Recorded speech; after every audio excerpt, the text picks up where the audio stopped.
Richard, that's so cool. But how are they used in real world situations, like in our phones or computers? Well, Alice, it's not just about the technology.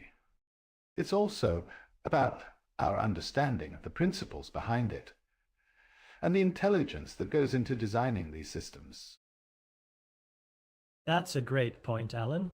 But let's get practical and see if you two can design a simple relay-based switching network using the materials here in the classroom. Sure, Richard. Let's give it a tree.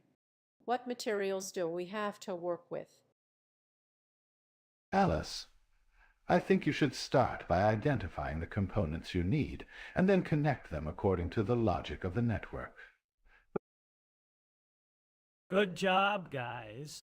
Let's see what you come up with. And maybe we can learn something new today. Why? I've never heard of switching functions before. What are they and why do we need to minimize them? Switching functions are a way to model relationships between variables. For example, the price of an item could be modeled by a switching function that depends on its quality and demand. We want to find the best settings for these variables to minimize the cost or maximize the profit. That sounds interesting, but how do we find the best settings?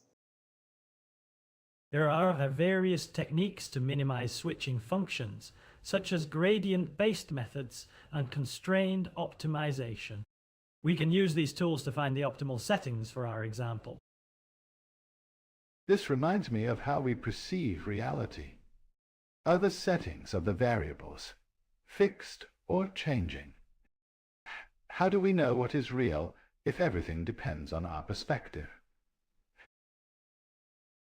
Those are deep philosophical questions, Alan. In mathematics, we assume that the settings of the variables are given and try to find the best solution within those constraints. So, we're looking for the best way to model and optimize our variables within certain boundaries. Exactly. It's a fascinating field that combines mathematics, computer science, and philosophy.